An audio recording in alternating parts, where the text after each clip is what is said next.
आज बनवते मी peri peri चुरोज। इथे मी 4 ब्रेड घेतलेले आहेत, तर ते पाण्यात आपण भिजत घालूया। 2 ते 3 मिनिटं भिजत घालायचे आणि पिळून घ्यायचे।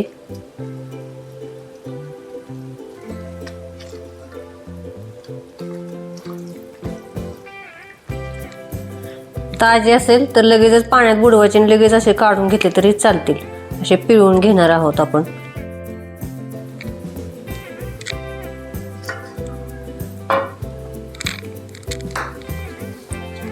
सगळा ब्रेड असा पिळून घ्यायचा, पाणी ठेवायचं नाही ब्रेड मध्ये अजिबात।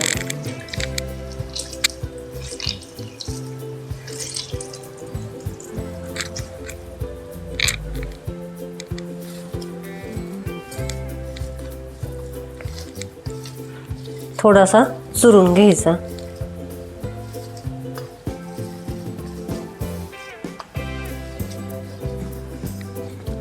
तर आपण याच्यात 5 मी बटाटे उकडून मॅश करून घेतलेले आहेत। 4 ब्रेड घेतलेले आहेत आणि 5 बटाटे घेतलेत मॅश करून।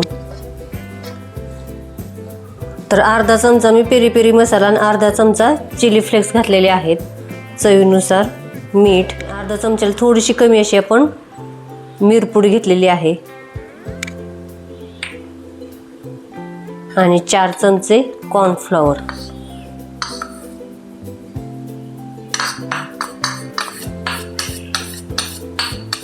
जर हे बॅटर तुम्हाला थोडं पातळ वाटलं तर तुम्ही कॉर्नफ्लॉवर अजून त्याच्यात 2-3 चमचे ॲड करा। तर आता आपण हे सगळं मिक्स करूया। तर आता हे सगळं मिक्स करून झालेलं आहे। तर आता मी एका भांड्यात मी काढून घेते हे। तर मी या आकाराचं नोझल घातलेलं आहे। तर आता पायपिंग बॅगमध्ये आपण ते बॅटर घालूया।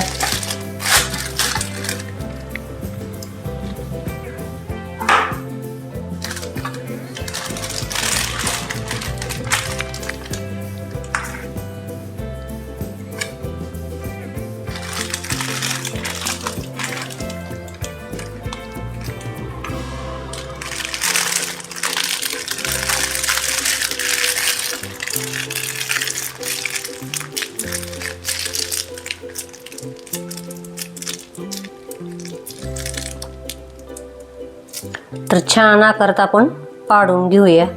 तुम्ही लहान मोठे आकाराला लांबीला करू शकता।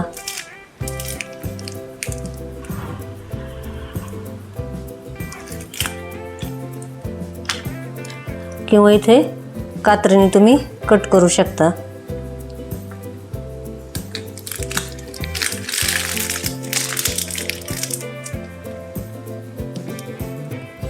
किंवा डायरेक्ट तुम्ही तेलात पण असेच पाडू शकता।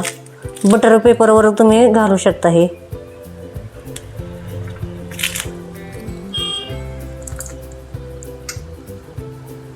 तर आपण असंच करून घेऊया आणि तळायला पण लगेच घेऊया। तर तेल गरम झालेलं आहे, तर आता आपण एक तेलामध्ये सोडूया।